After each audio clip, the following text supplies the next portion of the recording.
द्वारिकाधीश कृष्ण की पहली पत्नी, पहली पटरानी रुक्मिणी बनी, उस के संदर्भ में मैं जो पौराणिक आख्यान है वो प्रस्तुत कर रहा हूँ। रुक्मिणी भीष्मक, राजा भीष्मक की बेटी थी, जो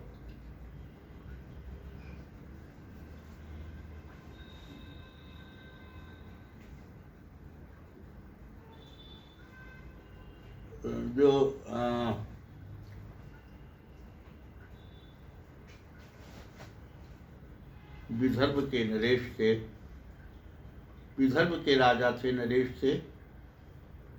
इनके 5 पुत्र थे और एक पुत्री रुक्मिणी थी।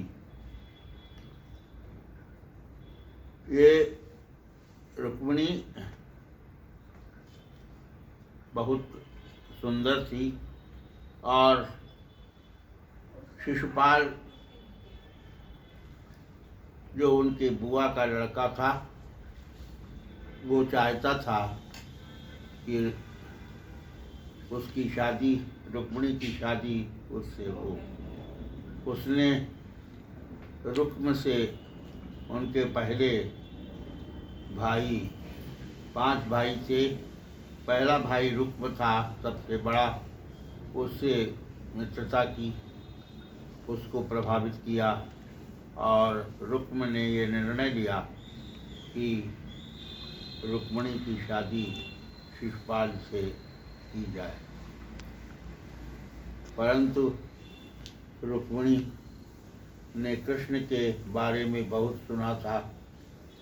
वो बहुत विख्यात थे द्वारिकाधीश कृष्ण, और उनके सौंदर्य और उनके कार्य, उनके व्यक्तित्व से वो प्रभावित थी।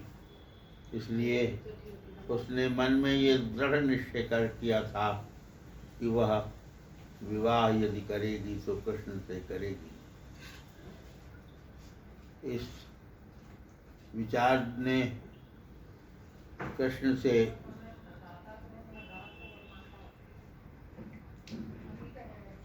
वार्तालाप करने की इच्छा हुई, परंतु कृष्ण वार्तालाप के लिए उसके पास नहीं पहुंच पाए। तो उसने पत्रों द्वारा कृष्ण को प्रभावित करने की कोशिश की और राजी करने की कोशिश की। उसका जो राज पुरोहित था, उसके माध्यम से रुक्मिणी ने कई बार उसको, कृष्ण को अपने प्रेम पत्र पे भेजे और ये भाव, ये मन की भावना प्रकट की कि हम आपको चाहते हैं, आप मुझे यहाँ से ले जाए। जब उसके रुक्मिणी के पिता भीष्मक ने अपनी राजधानी कुंदनपुर में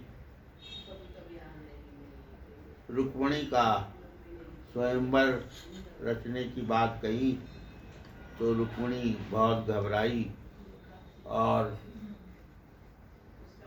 कृष्ण को उसने अपने राजपुरोहित के हाथ एक पत्र भेजा। उसमें उसने लिखा कि यदि आप मुझे नहीं ले जाएंगे, स्वयंवर के पूर्व यहाँ आकर मुझे किसी माध्यम से नहीं ले जाएंगे, तो मैं प्राणांत कर लूँगी। श्री कृष्ण उसके प्रेम के वशीभूत हो गए थे। इसलिए कृष्ण ने जिस दिन स्वयंवर था उसके एक दिन पहले उसे ले आने की प्रतिज्ञा की और उन्होंने उनके राजपुरोहित को कह दिया कि वो अवंतिका नाम का एक मंदिर था जो यहाँ बुलंद शहर के पास गंगा के किनारे पर स्थित था।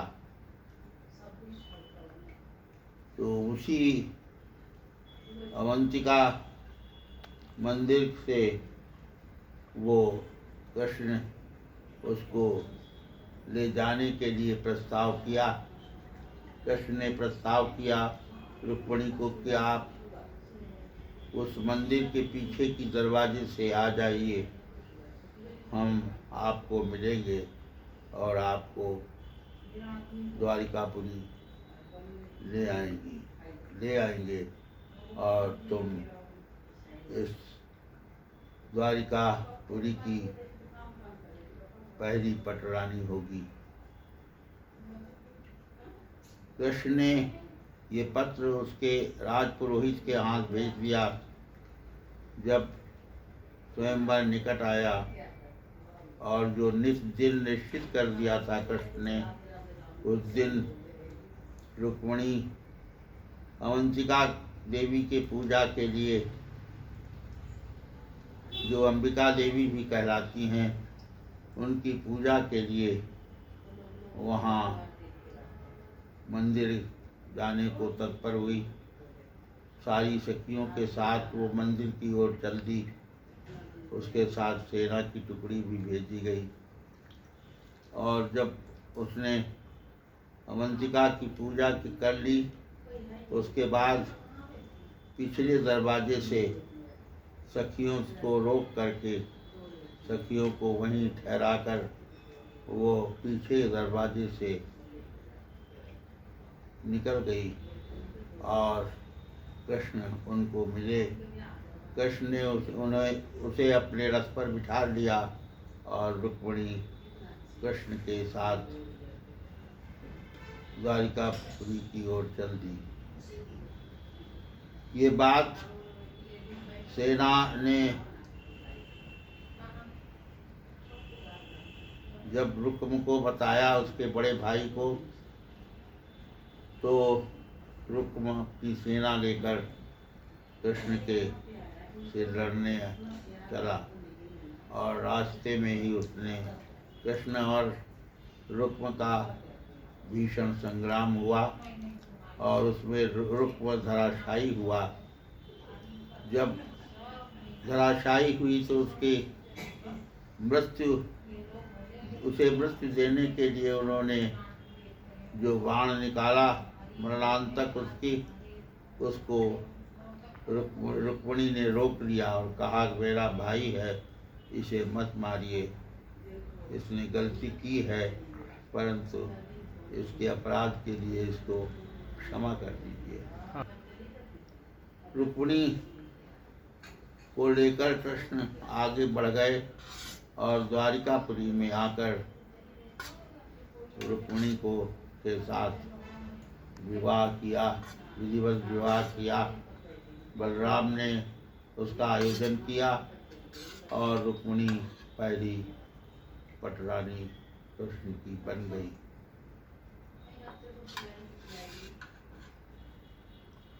शिशुपाल से उसका विवाह नहीं हो सका। शिशुपाल बैरी हो गया। शिशुपाल कृष्ण की बुआ का लड़का था और कृष्ण शिशुपाल के 3 हाथ थे। एक हाथ जब कृष्ण ने उसे गोद में लिया तो उनके गोद में वो हाथ गिर गया, 2 हाथ का शिशुपाल रह गया और ये उसको शाप था शिशुपाल को कि तीसरा हाथ जिसके गोद में गिरेगा वही उसके मृत्यु का कारण बनेगा। परंतु उसकी बुआ ने कृष्ण को कहा कि आप इसको मारेंगे नहीं। कृष्ण ने केवल ये कहा कि 100 गालियाँ मैं उसकी बर्दाश्त करूँगा, लेकिन 100 से जब अधिक हो जाएंगी तो मैं इसके सुदर्शन चक्र से इसका सिर अलग कर दूँगा। धड़ से अलग कर दूंगा, मार दूंगा।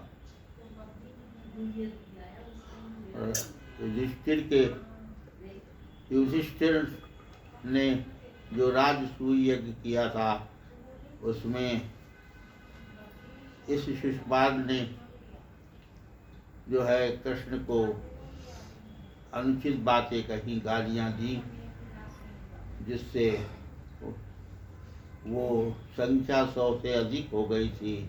इसलिए कृष्ण ने उसे अपने सुदर्शन चक्र से उसका सिर काट दिया और शिशुपाल सदा के लिए समाप्त हो गया।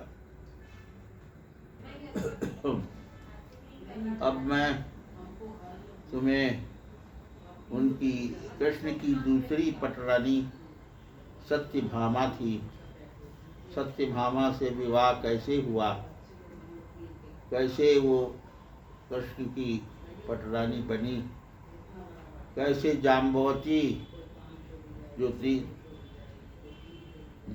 दूसरी पटरानी थी जाम्बवती और सत्यभामा तीसरी पत्नी थी, तीसरी बनी। तो जाम्बवती और सत्यभामा का विवाह कैसे हुआ, इस संदर्भ में मैं पौराणिक आख्यान की बात कर रहा हूँ।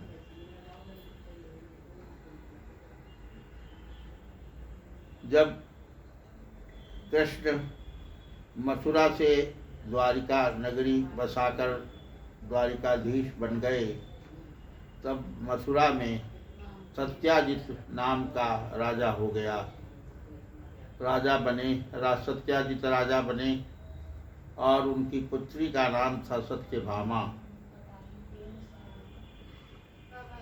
सत्यभामा दिव्य सुंदरी थी और उसकी प्रशस्ति, उसकी प्रशंसा पूरे जगत में थी, संसार में थी।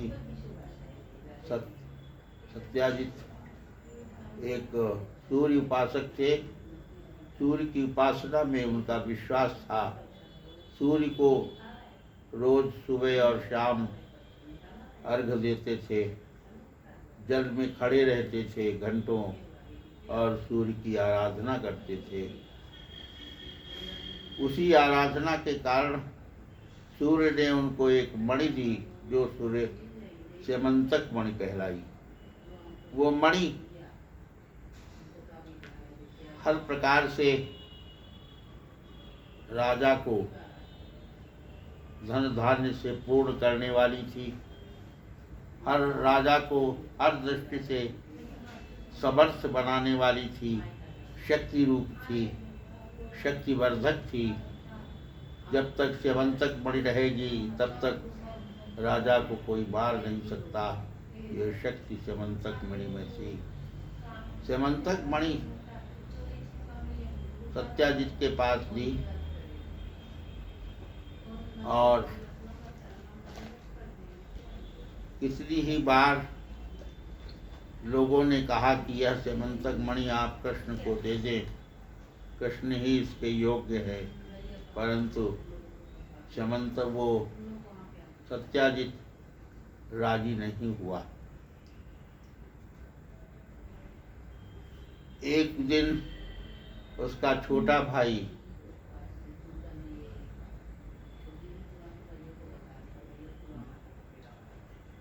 उस स्यमंतक मणि को लेकर जंगल गया शिकार करने और अचानक एक उसे बाघ मिल गया, शेर मिल गया, सिंह मिल गया, जिसने उसे उस पर आक्रमण करके प्रसेन को, उसके भाई प्रसेन को मार दिया। और वह स्यमंतक मणि भी जो प्रसेन के पास, के छोटे भाई के पास थी,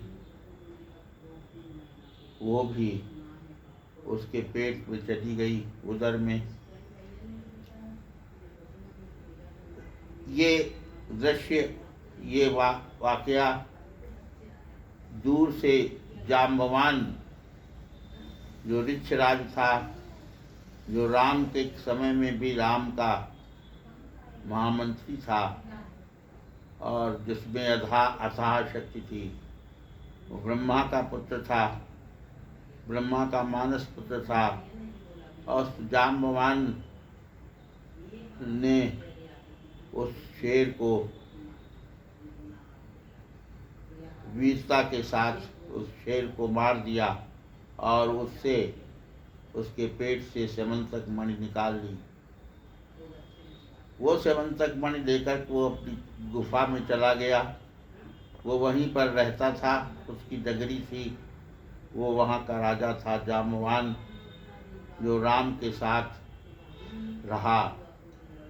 जब राम ने सुग्रीव से मित्रता की थी तब जाम्बवान उनका महामंत्री था।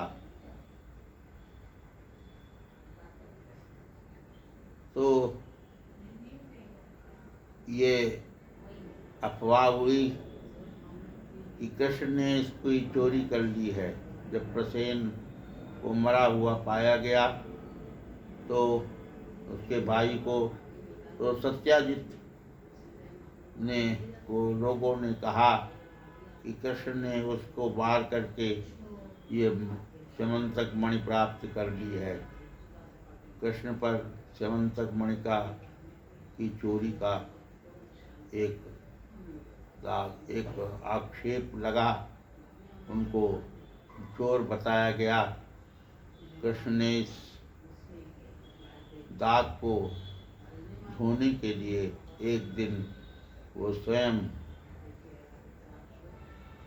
वो जंगल जहाँ उनका भाई सत्याजित का भाई प्रसेन को शेर ने मारा था, वहाँ गए और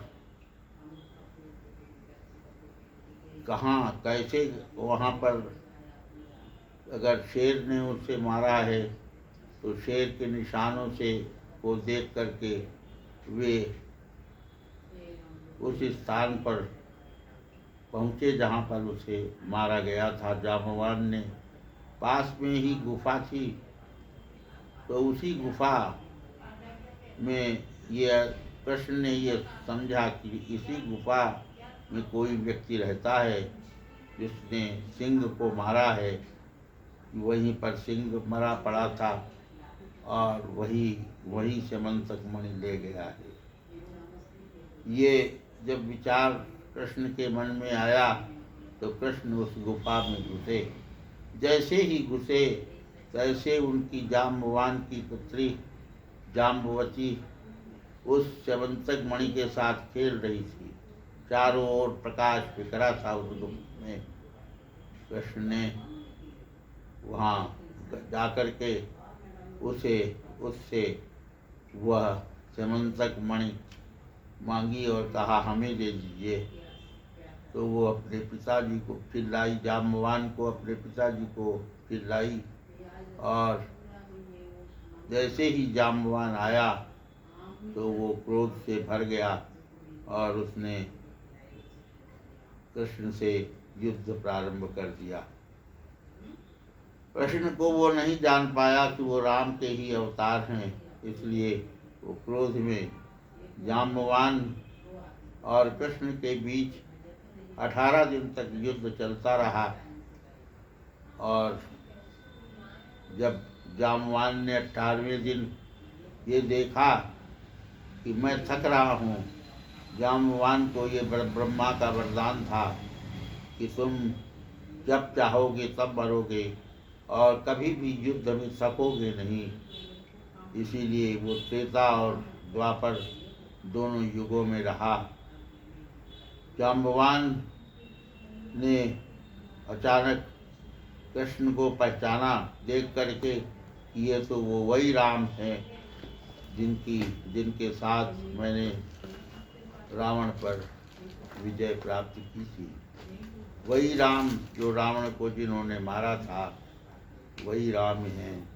वो चरणों में कृष्ण के गिर गया और कृष्ण से प्रार्थना की कि आप ये स्यमंतक मणि भी दीजिए और मेरी बेटी, अब मैं वृद्ध हो गया, अब मैं अब थक गया हूँ, अब मैं भी जाना चाहता हूँ ऊपर ब्रह्मा के ब्रह्मलोक में, इसलिए आप इसको स्वीकार कीजिए। और उसका हाथ कृष्ण को दे दिया और स्वयं परलोक चला गया।